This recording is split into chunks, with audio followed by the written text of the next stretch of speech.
Good morning. Good morning. I apologize. I've been late. It's my fault. I'm not proud of it. I got caught looking at real estate articles and related things. Always catches me off guard. How are you this morning? 9 o'clock on a Tuesday morning. It is April the 12th, 2022. Getting close to the end of school for my senior child. Very excited about that. Can't wait until that's over. The hubbub around the house is more than I can handle. And that's just where it's at. Ugh. It is rainy outside. I don't know if it's cold. I haven't stepped outside. Cloudy, rain. Need to do yard work before the Easter holiday. I think that's this weekend.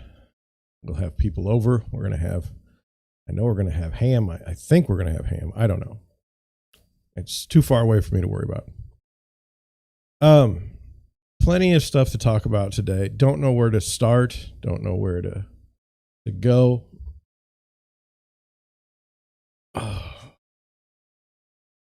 I do want you to know that I did get a subscriber yesterday on my main channel, Deerwood Realty, on YouTube. Thank you.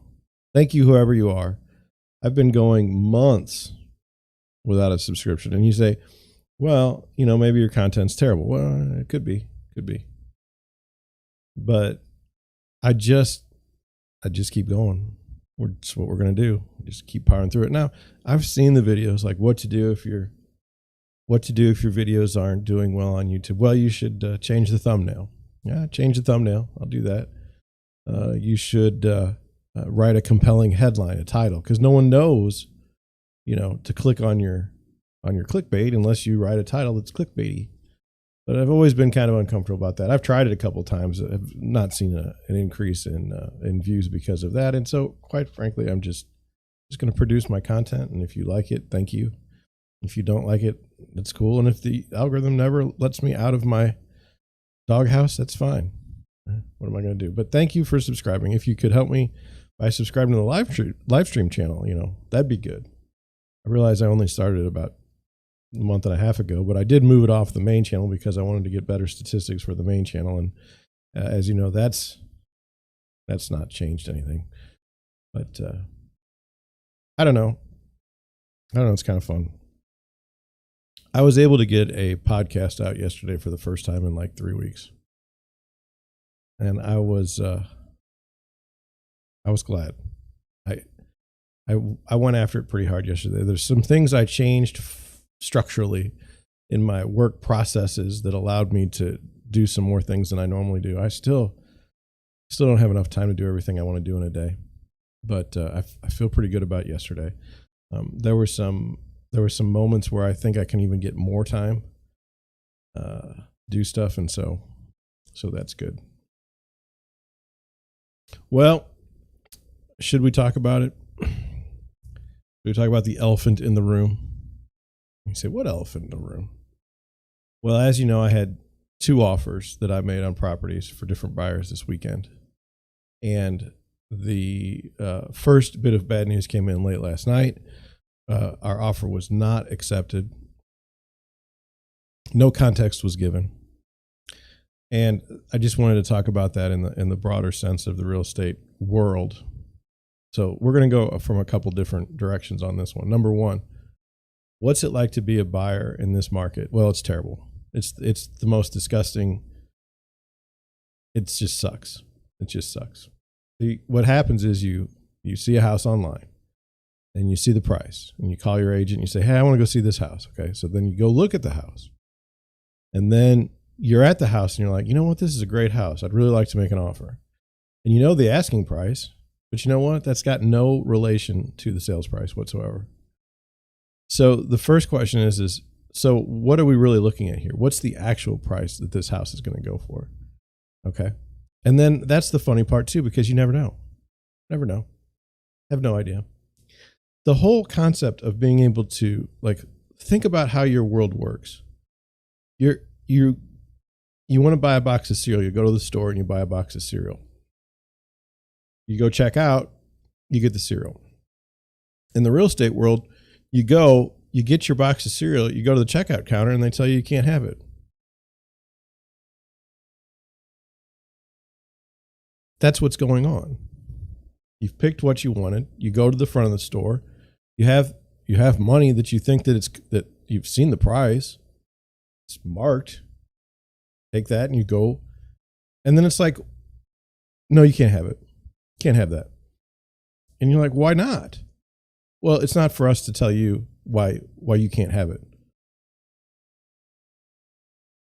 So you say, well, you know what? I don't want your cereal. I don't want your house. Screw you. I'll go get a different one. So the next weekend you go back looking at houses. You find another house that you like. You go up to the counter. Same thing happens. You can't have this house. What do you mean? My money's no good here? No, it's not. Somebody else's money's better. It's like, what is going on? Now, this happens every single weekend. Now, think about that. How is that in any way positive for the consumer? Okay. And you say, well, you know what? They should just pay more for the cereal. Well, have you gone in the store and put down the cereal and say, you know what? I know it's marked at this, but I'd like to pay 3 times more than that. I'd like to pay 30% more than what the price of that cereal says on the shelf. That's what we're doing. That's what we're doing.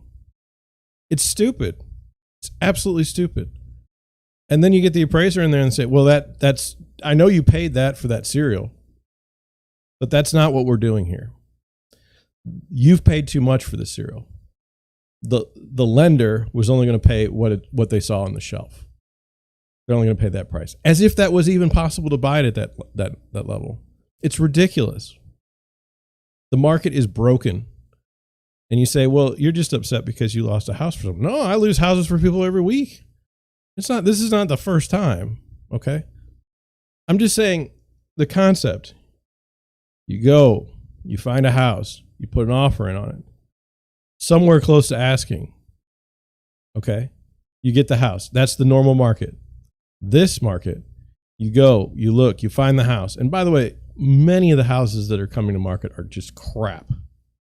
I mean, just disgusting piles of mess for the asking price. I mean, they're already inflated.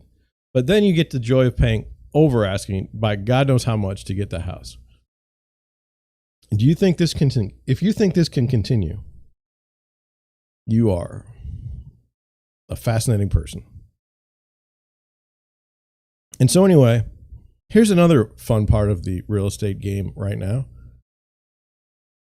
So in this case, my buyers put down close to $500,000 in an offer. We're offering you close to $500,000 to buy this house. Okay. And here's the response I get from the selling agent.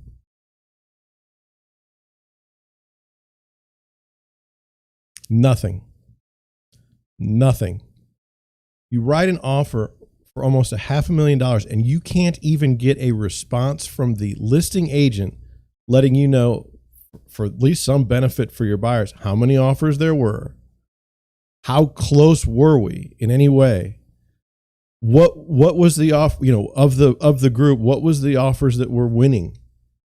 Nothing. You get nothing. And you say, well, John, didn't you tell me that you can, you can find out if there's other offers? Yeah, you can find out if the listing agent tells you. It's crap. It's crap. Now, I understand the precedent on the listing agent side. I've been there. Okay. And people want to know exactly what offer you took and all that stuff. And that screws things up, because if, God forbid, an offer doesn't go through, then now you're stuck in a bad negotiating position on the seller side. So you can't do that, but you certainly can say, here's how many offers there were. Here's where your offer was about. Because if there was 30 offers and you're in the lower, 10th percent, then you weren't even competitive. That might help you the next time you need to go make an offer on a house. I know what I think the house would have gone for, but interest rates have gone up significantly in the past 3 weeks. And, I don't know. It's just stupid. And, anyone that's like, if you want the buyer's agent to be so happy in this market, oh, everything's so wonderful, we're just selling houses left and right, it's just go away. Go away, because I hate those people. They're full of shit. I don't want to deal with it. It's just stupid. And then everyone will say, oh, well, you should have just offered more and you would have gotten the house. And so, well, you know what? More than what? I told you yesterday there was a house. The average in the neighborhood was about $220,000, $230,000. Somebody came in on escalation clause and bought a house for $260,000. Okay. And now listing agent for the next house is like, well, if that sold for that, then I'm going to have to sell mine for more. So it's not a question of going over. Now you're getting into stupid territory. How can you as a buyer's agent really go to your buyers and say, oh yeah, here, put an offer in 40% more than the asking price. You might get it. It's just stupid. So I don't know. Real estate's strange. It's just a strange business. So that was that. Now let's talk about another thing that I thought was really interesting. I have a friend. That is interesting, by the way. But anyway, I have a friend that got on. I saw him actually one time. We were at a showing, and he's using a different agent. That's fine. I don't care. And I saw he came over and he said hello, and I was like, hey man, nice to see you. This is really wild. And he's like, yeah, gonna buy this place. He's getting married, and good for him. Good for him. So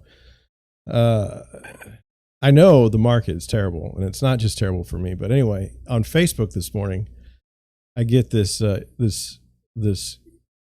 post from him, and it says he wants to know from any real estate agent out there. He says, what do you think about this scenario? So we go in and we ask the listing agent if there's any other offers on the house. They say no. We verbally agree to a number. And then the listing agent goes and sends an email to everyone else that's shown the house.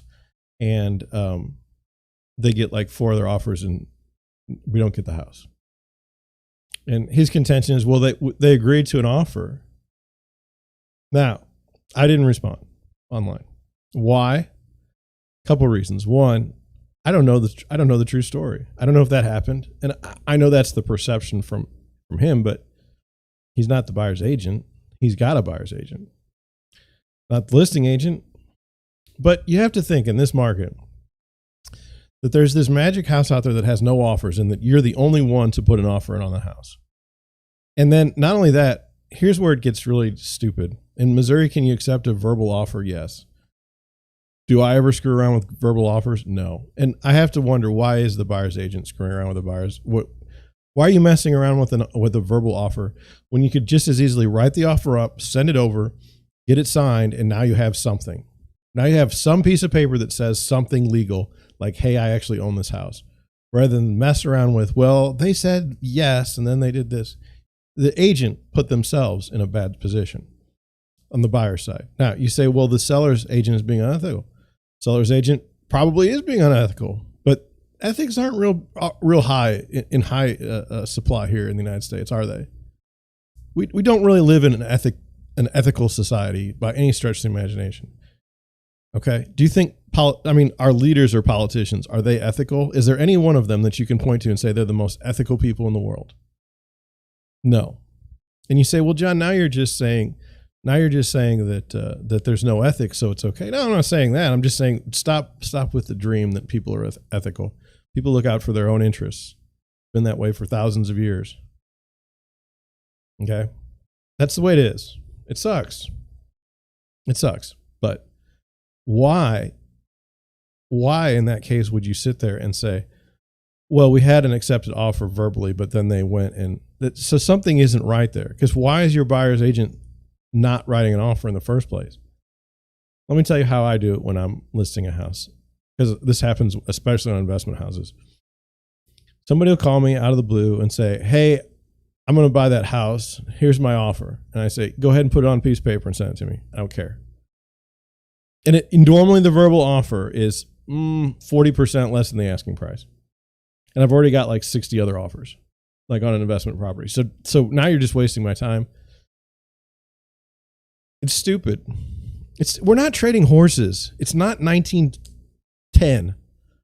You know, seriously. Put your offer on a piece of paper, send it over. I'll let you know.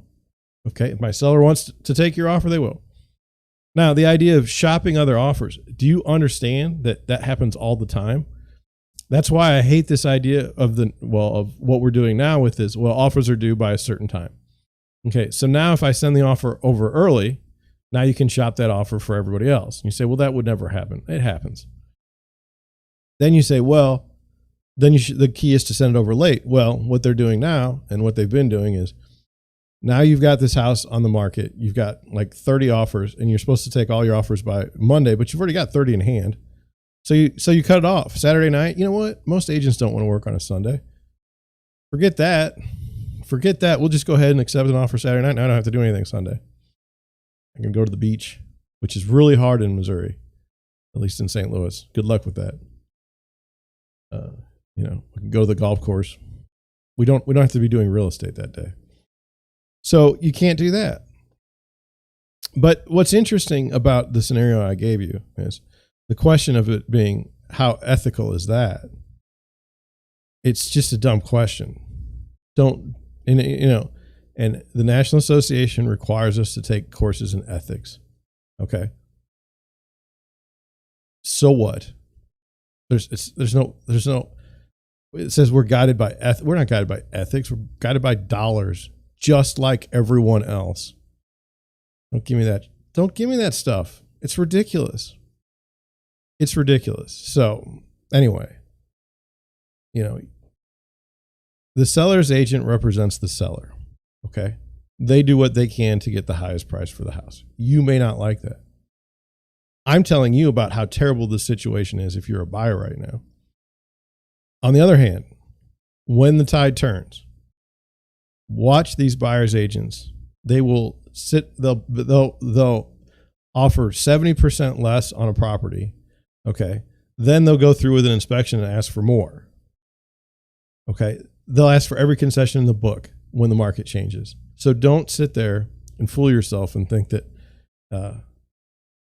it would be any different in a buyer dominated market, which we will have at some point.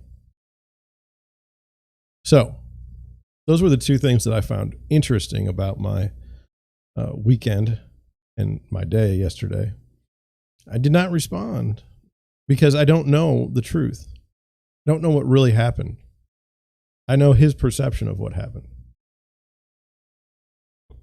I like to read the comments though from other agents and things like that, because they weren't there. They have no idea what they're talking about. It's just stupid. And somebody's going to write, "Oh, you should sue them." Okay. Yeah, sue the seller for a verbal offer that you feel like you agreed to, but we have no idea if you really did or not.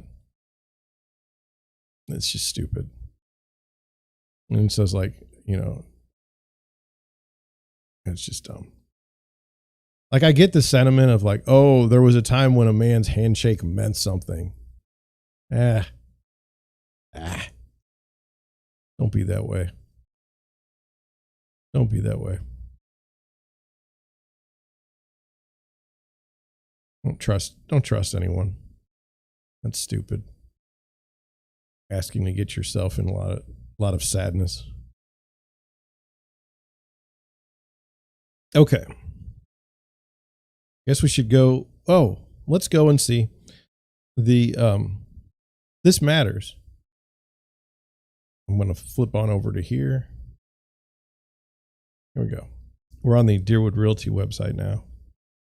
Go here, and over here on the left. I'm gonna go over this. So right here, 30-year fixed survey for yesterday is 5.25%, an increase of 0.19, 19 basis points.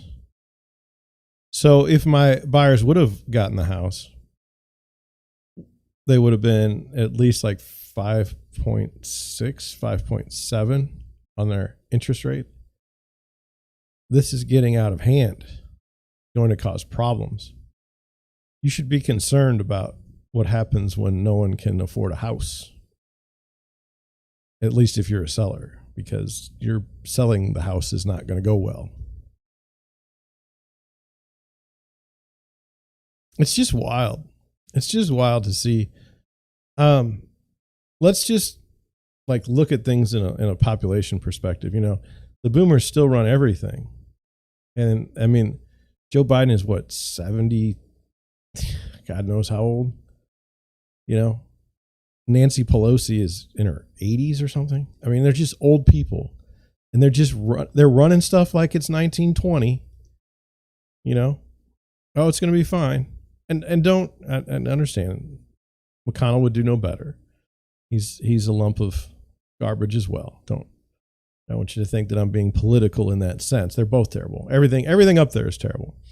But I worry because my generation, I don't feel like is ever going to get a chance to run anything, just because of the population demographics. But I mean, you're seeing a collapse of everything, and then just blatant lies, which, you know, I'm sure people lied all the time, but I mean, it's so bad now.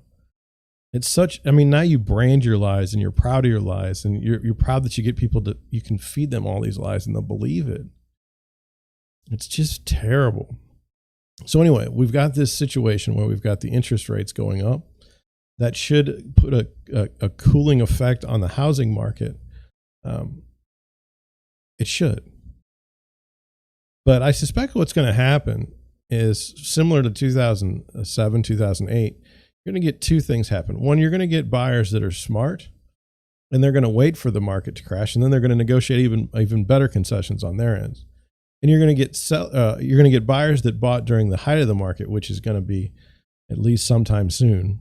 And they're going to say to the government, you need to bail us out because we bought houses that were too expensive and we didn't know any better. And the government will say, oh, we'll have to do, mortgage loans. We'll have to change it. It's the same thing as the student loans. It's like student loans are predatory. Oh, well, you knew that when you were doing it. The government knew they were predatory. It just takes forever for them to get anything done. And so now it's like we need to forgive for predatory student loans. No, the answer was do something as a government and not have this happen. But that's the way it is. You can't do anything anymore when the problem's going on. You can only apply it retroactively, and it causes all kinds of problems because let me just say, I knew some people that were heavily invested in mortgage backed securities back in the day. And they were not worried at all. They were getting wonderful yields, and they were not worried at all about what the real situation was, because they said, do you think that the United States government is going to allow themselves to default on this money that they're owed? No. It's the same thing. When you saw the automakers, that was your big tell. When the automakers were going to go under, okay, government came right running. We'll fix that. We'll fix that. And you say, well, there's laws and there's rules and all. No, it doesn't matter. They'll make something up. They'll make something up. I believe it was Chrysler or GM. One of them, the court ruled that the debt holders were not in the prime position, weren't in the number one position to dictate the bankruptcy. Where did that ever happen before? I mean, we just make stuff up if it seems like it's in the best interest. Let's just make it up. So we're in for a wonderful time coming up, and you get a front row seat. It's embarrassing. But it's the way it is. So with that, let's go to a wonderful story in the New York Post. I have two stories today, and we'll just get to them. I'm sorry, I don't mean to be dragging, but got so much going on here. Let's see here. Get rid of that. I'm going to go to here. I'm going to switch. Inflation numbers came out yesterday or this morning. Let's see what this is about. Now, I'm living inflation. Okay, I'm watching this in houses. I told you yesterday about the house, 100 and some odd thousand over what we, what I bought it, what the buyers bought it for 2 years ago. Inflation surges 8.5% in March, the highest level since 1981. That was during the Carter years, I believe. Could be wrong. It could be 1980. So this could have been at the beginning of Reagan. It could have been, I don't know. Costly inflation climbed even higher to a new 4-decade high of 8.5% in March, as the Russia-Ukraine war contributed to a record surge in gas prices and exacerbated existing supply chain disruptions, forcing Americans to pay even more for basic goods. Let's figure this out. Is it because of Russian-Ukraine war problems, or is it because of government policy problems around the world? I mean, maybe the Russia-Ukraine war was a government policy problem in the first place. The latest uptick in March marked the highest annual rate of inflation, the increase of inflation since December of 1981, according to data from the Bureau of Labor Statistics. On a monthly basis, the Consumer Price Index, a closely tracked inflation gauge that details the cost of goods and services, rose 1.2%. Labor and department officials said price increases for gasoline, shelter, and food were the largest contributors to inflation. The gasoline price index rose 18.3% in March. Now, this is all the while that they're going to tap the strategic reserve of the United States, because that's going to bring the prices down. If they're using the strategic reserve and we're still seeing increases in gasoline prices, that's policy. That's policy. That's government policy over the past 50 years contributing to this problem. Excluding volatile food and gas prices, the CPI still rose 6.5% year over year. Really a problem. The March report was the first to fully reflect the impact of Russia's invasion of Ukraine, which prompted a wave of crippling economic sanctions, including a U.S. ban on U.S. energy imports. Now, who is it crippling? The ruble is doing better now than it did before the war. Who is it crippling? Who are you hurting with these sanctions? Are you hurting the people of Russia? Do they deserve to be hurt? Did they have anything to do with this? Are they in charge of their leaders? Are we in charge of our leaders in the United States? The European Union is under pressure to enact a similar step due to its heavy reliance on Russian gas, with ongoing shipments serving as a key source of revenue for the Kremlin. The March reading came in slightly higher than expected. Economists had expected the CPI to jump 8.4% compared to the same month 1 year earlier. Here we go. The national average gas prices hit an all-time high of $4.33 on March 11, though they have since declined, according to AAA data. As of Tuesday, the national average price hovered near $4.10 a gallon, but prices are still much higher than they were on the same day 1 year earlier, when a gallon of gas cost $2.86, and that was expensive. Here we go. This is a chart, and it shows this wonderful spike here, this embarrassing spike from 2020. Now, what happened in 2020? What happened? Putin? This is Putin, huh? Why did this start happening before the war? If it's Putin. The alarming inflation data surfaced as the Federal Reserve ramps up its effort to return to normal market conditions following extraordinary measures taken in response to COVID-19 pandemic. They're also terrible. The Fed is the worst group of people ever. The Fed enacted its first interest rate hike in 3 years last month, way too late, and is expected to raise its benchmark rate several more times throughout the year. Good luck with that, with some experts suggesting the next increase could be larger than the 0.25 percentage point hike enacted in March. Again, good luck. Good luck. Surging inflation. They've lost control. There's no one piloting this ship.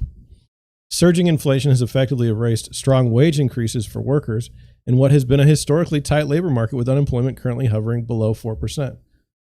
And you got to ask yourself, look, if we've got full employment, okay, if the situation in employment is so great, okay, then why are we having all these other issues? Could it be that maybe the employment picture somehow is not being reflected in the stats accurately? Is that possible?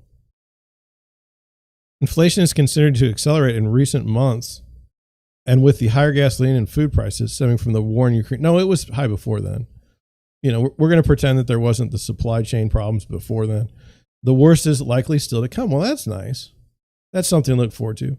White House propagandist Jen Psaki acknowledged the CPI report was likely to show high inflation while laying the blame on Russian President Vladimir Putin. Always deflect. Understand, if you're in that position, never tell the truth. Never accept anything. Always propaganda. All the time. All the time. Don't ever even come close to being truthful on anything. Always deflect. Always blame. Never you. Remember that. That's how you be a propagandist for this duly elected government. We expect the March CPI headline inflation to be extraordinarily elevated due to Putin's price hike. Oh, that's good. Brand it, propagandist. And we expect a large difference between the core and headline inflation, reflecting the global disruptions in energy and food markets. Okay, so the Republicans, a feckless group on their own, lawmakers have pushed back on the White House's effort to pin record gas prices on Russia's invasion, arguing President Biden's energy problems are most responsible for this situation. It's like this, okay? Inflation is eating away at the American middle class. I mean, just devastating communities, okay?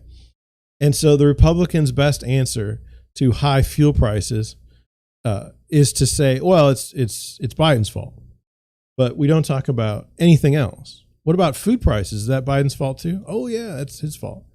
Yeah. Okay. What about the inflation situation in housing? Oh, definitely. That's definitely Biden's fault. You see, it doesn't fix the problem. Just blaming the other side doesn't fix the problem. And by the way, I don't think government exists to solve problems anymore. That's not why they're there. It's not to fix problems. No. So they're ridiculous. The whole thing. People are like, oh, the Republicans are going to take over in the Senate and the House, and it's just going to be just wonderful. There's going to be this wonderful wave, and we're going to fix everything. And yet you see that that Trump has endorsed Dr. Oz in Pennsylvania.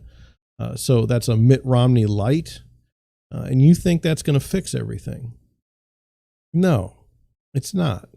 It's going to be stupid. Because now you're going to have a situation like, I don't know. To me, it's I don't get too political, so we won't talk about it anymore. But anyway, got a problem. All these people that are involved with solving our problems are going to get paid this week. All these people are going to make enough money that they're going to be able to afford gas and food prices. They're not, the people that are running the government don't care about you at all. And you need to figure that out quickly. And the only reason why I say it is I think some people actually think the government is the answer. Never has been. Let's lighten it up a little bit. National Pet Day. Who doesn't like National Pet Day? Now, I did not know. I think I was told late in the afternoon that National Pet Day was yesterday. I looked at the dog yesterday. I didn't really, I mean, he just sits there. It's not a very, I don't know. It's a dog. There's many like it. Anyway, after a long day at the office, I thought this was interesting because, okay, so it's National Pet Day. What does that mean? And so this particular article says on National Pet Day, celebrating the health benefits of our furriest friends. Really? So there's health benefits. Like, is this scientific?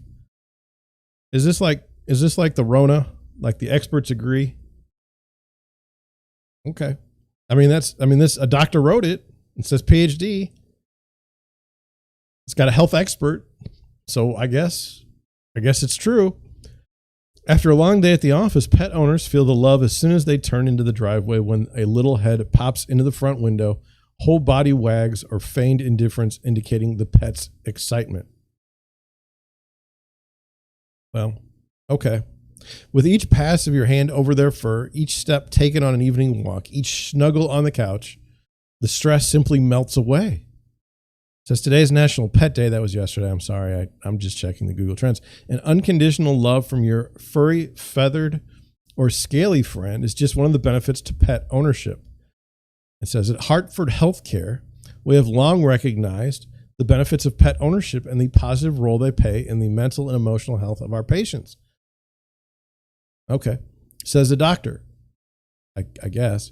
Now, if you want to know like how much the Chinese value their pets, take a look at some of the videos circulating during the coronavirus lockdown in Shanghai right now, and you'll see the love that the Chinese government has for people who own pets. Dr. Secor referred to recent research published in the journal Aging Mental Health. Well, that must be legit, right? Showing the positive influence pets have on older adults in particular. Unless the pet dies, then it's somewhat negative.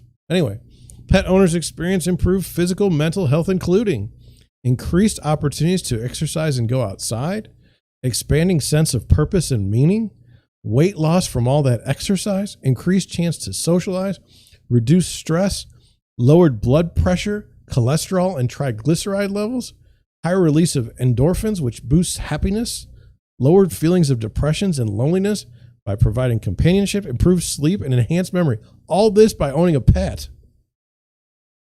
The study also shows these benefits increase resilience in older adults against mental health disorders. This can possibly help their health outcomes in the future. So if you don't want to get, what's the one? I forgot what it's even called. If you don't want to get dementia, buy a pet. I mean, that's the obvious conclusion to draw from this article. The importance of pets in collective health is also reflected in the popular pet therapy programs at hospitals across Hartford Healthcare, which were temporarily suspended during the pandemic with visitor restrictions. Our patients have commented that our therapy dog volunteers were greatly missed during COVID, noting that the programs are slowly reopening and therapy animals are returning to the hospitals to visit patients. There you have it. Your pet is good for your health. The doctors say so. Experts say so. It's not to be questioned. Jen Psaki would tell you that Biden says that you should have a pet because it's good for you. Unless pets are bad, and then it would be bad for you. And he would say no. Whatever. I don't know. It's just bizarre to me. I don't know. What do you think about pets? Can you have a controversial opinion on pets? Is that possible? I don't like pets. I do like pets. I don't know. Anyway, let's get on. Let's get on with it. Columbus, Ohio. Ever been there? No, never been there. Anyway, they have houses for sale. The first one we saw like a year ago, it's still for sale. I'm not interested in looking at it again. It's ugly. I remember it. So let's look at the second one. This was a new one. This is by Sotheby's. It's got this listing. $1.3 million, 4 bedrooms, 3 baths, 3,789 square feet on a 1.15 acre lot. Here we go. 85 pictures that's 30 too many. 7 days on the market, built in 1974. It's got a 3-car garage. Let's look at the property details.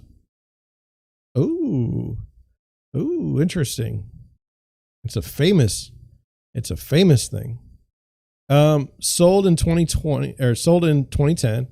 Now it is listed in 2022. Now let's read the property details. This is what you come here for. I think I got a text. Oh gosh. Not gonna do that. The original home to former U.S. Senator and astronaut John Glenn, designed in collaboration with renowned architect Woody Aycock, a true masterpiece. This sprawling ranch with breathtaking views of the Shoto River, I guess that's how you say it. If it's not, I'm sorry, is nestled in over an acre of beautiful, mature landscaping, sitting at the highest point between the bridges with Griggs Park just across the river, so that no traffic can be seen from the Riverside Drive, day or night. A private, secluded cove is where you'll find the boat dock with Trex decking, perfect for parking all boat equipment. Other noteworthy features include the large stone patios, tranquil stone landscape, waterfall, and additional workshop for water toys, grandfathered to allowed for a fenced yard. Ooh, we can have a fenced yard. Showing start Friday. Wow, let's look at this. This is a former home of a senator that is buried in the ground in 1974. The senator is also buried in the ground, but that wasn't what I was talking about. I was talking about the house. There's a little pond and there's the house, right? It's another one of those where we're going to show the outside of the house. Is that what we're going to do? I mean, that is not what I would call curb appeal, but you know, it was 1974, so I forgive them. And there's other houses. I mean, like you can see the tree line. That's the property line. There's the other house.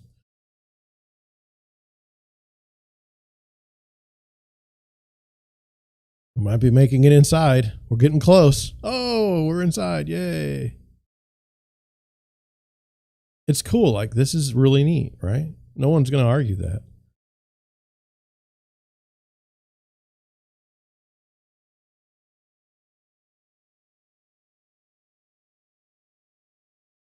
I hope they didn't paint the countertops. I hope they got new. I hope they didn't paint the cabinets. I hope they actually got a new kitchen set up, but it doesn't look like it.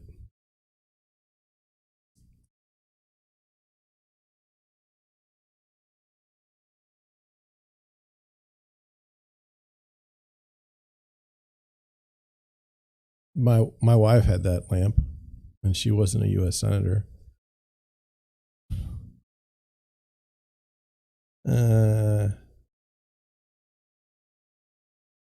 It's just something to see.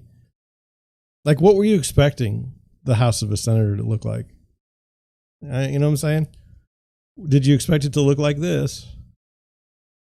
Probably not. Probably not. Oh, he's got a nice theater room. Okay, I quit. Look at all those gun safes. What's up with that? And I realize he may not own it anymore. And I mean, it was sold in 2010. But anyway, that was interesting. That was fun. Okay, let's look at another. Now this, I just want you to see, this is a, I don't know, let me see, make sure you can see it on the thing. You can kind of. This is a trend sweeping real estate circles that I hate. They didn't really go film this in the dark. They didn't go take a picture of this in the dark. This is all computer generated. And what it does is it essentially hides the ugly of the house. So let's look at it. 63 pictures. No, I don't need updates on, I'm a real estate agent. We're good. So that's, look, oh, that is a beautiful home. Oh, there it is. There it is in real life. $1.3 million, 5 bedrooms, 5.5 baths, 6,000 square feet. Well, let's say 6,700 square feet. 3-car garage built in 1995. Been on the market for 53 days. Is there anything, I mean, what do you say about this? Stunning custom home. Boasts 6,682 square feet. Living space with 5 bedrooms, 5.5 baths, 3-car garage, and side loader on Greensview. The 4-season room has 360-degree windows overlooking the backyard and concrete patio. Oh my God. We're going to see a concrete patio in the backyard. Oh, praise the Lord. Here we go. I mean, this is what $1.3 million gets you in Columbus, Ohio. It's really just, it's kind of ridiculous.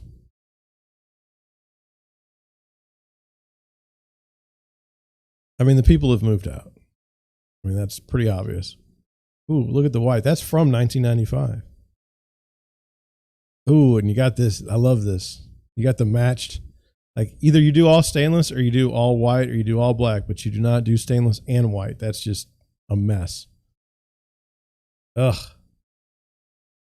I know the argument, well, it still works. Yeah, it does. Look at that washing machine. This is a dryer that my parents had. I don't know what to make of that above the fireplace, so I'm not going to say anything. It just looks like triangles to me. Like, I'm not trying to be a jerk, but do you want to be on this couch? Do you ever want to sit on that couch? Like, it's different colors. This is a $1.3 million asking price. I would say throw the couch away. Just be done with it. And always like, great, I can see the neighbors right across this. Oh, great, there's more neighbors. It's like, it's not that's the, by the way, this is the Four Seasons room that's being hyped. Now, I don't blame the agent for doing it. Just, I mean, at some point logic has to prevail. Is this even real? Did we do I don't think that's real, but it could be. But it doesn't look like it. The lamps look a little off, but whatevs. You know, in my MLS, you have to take a picture of the thing without any virtual staging, and then you can show a picture with it, or the other way around. But anyway, you know, it's getting hard to tell. All right, I quit. This house isn't for me. Just checking the chat. Oh, there's no one. Okay, I was worried. This is 1.25 million, but it's like it's right next to the highway, and the house is like a mess. So let's try this one here, 1.195 million. Okay.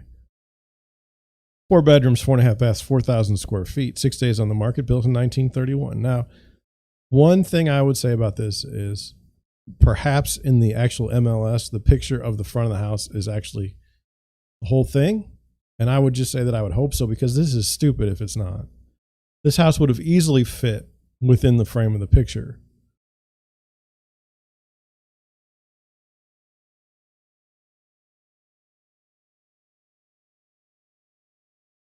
How we doing on the sold in 2019, listed in 2022, had trouble selling in 2019. But anyway, let's take a look.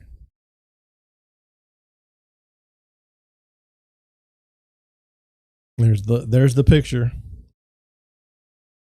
I actually, my photographer, I actually tell him, don't send me that. Don't waste your time with it, and just stop.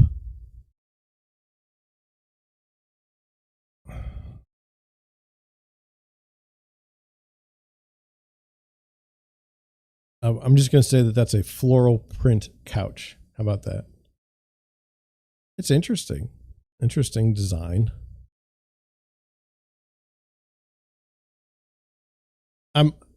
As I'm going through it though, I'm like, I don't understand where things are.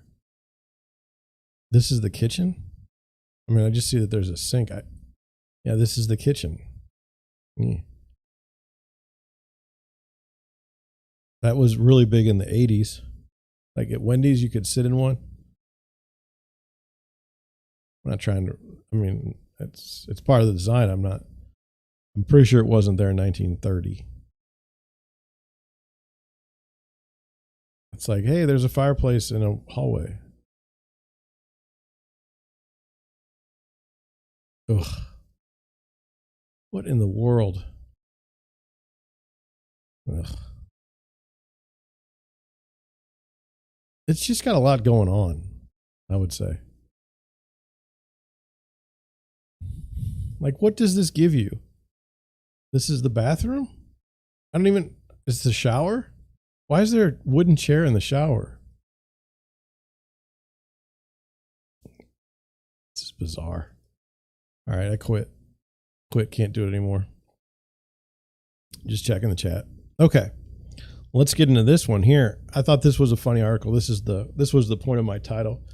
People aren't able to buy houses because sellers or people that own houses won't sell them. Like, how dare you? Doesn't that seem funny?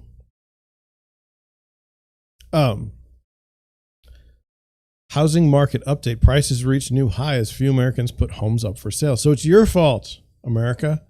If only you would put your house up for sale, you could stop this problem from happening.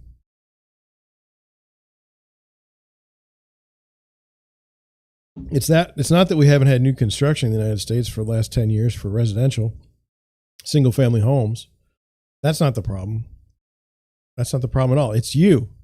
You own a home, you need to put it on the market so that the problem goes away. That's what the article says. I mean, who am I to disagree with that? It says home sell even faster as dwindling supply and rapidly rising mortgage rates fuel fierce competition. Fierce. I'm living it. It's fierce. It's brutal. Housing prices jumped the most since summer, up 17% year over year to a new high, as a 7% drop in new listings kept homebuyer competition elevated amid rapidly rising mortgage rates. Nearly 3 in 5 homes were snapped up within 2 weeks, an all-time high, and half sold for over the asking price. Half. It's more than that. With so much uncertainty in the world and the economy, it makes sense that homeowners are staying put. High prices and rising mortgage rates are a strong impediment, even for homeowners who would ideally like to move to a better home. First-time homebuyers, on the other hand, are still seeking the security of homeownership despite the chaos of this market. Let's just go over that. Okay. High prices and rising mortgage rates are a strong impediment, even for homeowners who would likely ideally move to a better home. You can't move to a better home. The prices have gone so high that even the home you have, like, you're not getting that for the same price. It's bad. And then first-time homebuyers, it's just bad for them. I mean, I feel for them. Nice young couples trying to find houses, and it's just like terrible. And it's like, that's just terrible. Key housing takeaways for the 400 plus U.S. markets. Unless otherwise noted, the data in the report covers the 4-week period ending March 20th. It hasn't gotten any better as of April 12th. Data based on homes listed and homes sold during the period. The median home sale price was up 17% to a record high of $379,230, the biggest increase since the 4 weeks ending August 1st, 2021. Prices were up 6% from 4 weeks prior. Median asking price of a newly listed home increased 15% year over year to $398,000. So it's the asking prices are still higher than the average home sale price. I thought there was a gnat. The monthly mortgage payment on the median asking price home rose to a record high of $2,183 at the current 4.42 mortgage rate. And we're in the fives now. That is a bug. It did fly at me. Sorry about that. Pending home sales were up 1% year over year. New listings of homes for sale were down 7% from a year earlier. That's the problem. They're not even putting out any houses. Active listings fell 23% year over year, which is also a problem. 59% of homes that went under contract had an accepted offer within the first 2 weeks on the market, an all-time high. This was up from 53% rate a year earlier. 45% of homes that went under contract had an accepted offer within 1 week of hitting the market, an all-time high. This was up from 41% during the same period a year earlier. Homes that sold were on the market for a median 21 days, down from 31 days earlier. 50% of homes sold above the list price, up from 39% a year earlier. On average, 2.8% of homes for sale each week had a price drop, up from 2.3% at the same time in 2021. That's not that much, 0.5%, and those houses were terrible. The average sale to list price ratio, which measures how close homes are selling for their asking price, rose to 101.7%. In other words, the average home sold for 1.7% above its asking price. This was up from 100% in 2021. We used to have asking price, and you used to come in at like 93% of asking. That's how screwed up the market is. Mortgage purchase applications decreased week over week. For the week ending March 24th, 30-year mortgage rates rose. They're even higher. Don't worry about that number. We already talked about touring activity from the first week of January through March was 16 points behind the same period in 2021. The Redfin Home Buyer Demand Index fell 1% from the previous week during the 7-day period ending March 20th and was up 6% from a year earlier. I don't really care about those things because those are proprietary things that may be important to some people, but not others, like myself. Don't care about your proprietary stuff. Okay, well, that was one. Let's look at one other article. We got some time. What sellers should know about pets and showings. I thought this was hard-hitting, the type of hard-hitting drama news that we need more of. Because, we got inflation. That's a problem. Government's kind of corrupt. That's a problem. But you know what? Let's worry about pets and showings. See, that's where I'm at. That's what I care about. What about pets and showings? Now, I've listed houses with pets. I was a little nervous this weekend. I was showing a house and they said there's 2 cats, don't let them out. And I was like, I don't know. I don't want to herd cats today. Like, I never want to do that. I just want to show the house. So here we go. It says buyers and their agents need to feel welcome to look at property at their leisure without danger or distractions.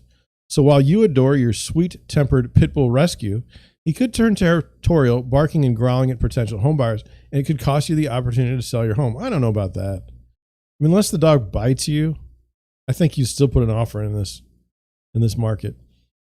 Think of buyers as guests and work to make them feel comfortable as they consider your home for purchase. That is what normal people think. Okay. I agree with that. But you'd be shocked about how many people that own pets think they have like a different set of normal bounds than you do. If you have a protective dog or one that isn't well trained, drop her off, or him. I'd say drop it off at doggy daycare when you know your home is going to be shown, or call a pet sitter or on call who can take your pet for a long walk while your home is being shown. If you must leave the dog at home, don't expect real estate professionals to handle your dog. They're not dog trainers and should not be expected to risk a dog bite to show your home to buyers. This is where crate training can be a huge advantage. At least your dog is secured and more inclined to relax while your home is being shown. What you should not do is leave your dog loose in the backyard. Not only does the buyer not have access to that part of the property, but your dog could bark so much that the din drives the buyer out of the house. Also, don't leave your dog at the neighbors. It's just as bad if the buyer believes a noisy dog lives next door. I was wondering if we were just going to stay on dogs or if we're going to go on something. House cats can also repel buyers. Most homes aren't designed with a convenient place for a litter box, so cat owners do the best they can. Now, I'd like to know what would be the best design. Like, how's that? Doesn't even make any sense. Who has made does Frank Lloyd Wright, if he were building a house, if he were designing a house, would he design a convenient place for the litter box? It just kind of doesn't make any sense. I mean, what would that be? Owners get used to the smells of cat boxes and fishy foods, which could be offensive to buyers who don't have cats. Nothing worse than going to the little old lady's house who had cats that didn't exactly know that the cats were peeing everywhere. And she also she's cold. So in the summer, we don't turn on the air conditioning. And now we've just got this smell of cat pee, and it's just overwhelming and makes you want to just jump out a window. Like that's when I feel like I earn my commission. That's when I feel like I earn it, because it's just awful. While buyers aren't afraid of being cat attacked, I am. I don't trust cats. Cats can be startling. They appear silently without warning, and they jump on furniture and counters. And if you've taught your cat to jump on your shoulders, you can imagine what would happen to an unexpected buyer. I don't know how you teach a cat to jump on your shoulder. I didn't even know that was a thing. Can they really jump that high? I'm 6 foot tall. They can jump that high? I don't know. I'm blown away by this. It says exotic pets can be showing stoppers too. Yes. Do you remember that house a couple weeks back that had all snakes? Like 20 of them in the house? That was gross. Birds are gorgeous, but a puffed up screeching cockatoo can be intimidating and dangerous. Imagine a buyer bringing a small children who can't resist sticking their fingers in the cage and quickly getting rewarded with a nasty bite from a very strong beak. Well, I mean, you shouldn't have put your finger in the cage. Anyway, when you're selling a home, keep in mind that the first 2 weeks on the market are crucial.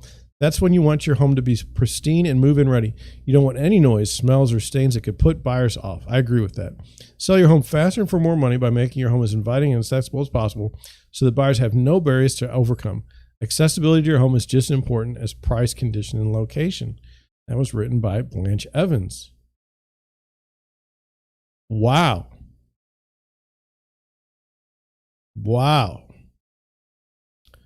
I don't even know what to say to that. I know that we're going to go to the base. I'm going to go to check that. It's not good. Anyway, wow. Am I anti-pet? No, I love pets. I mean, it was National Pet Day yesterday, even though I forgot. Like I don't know that I forgot, I just didn't remember it. I did bring it up today because I love the pets.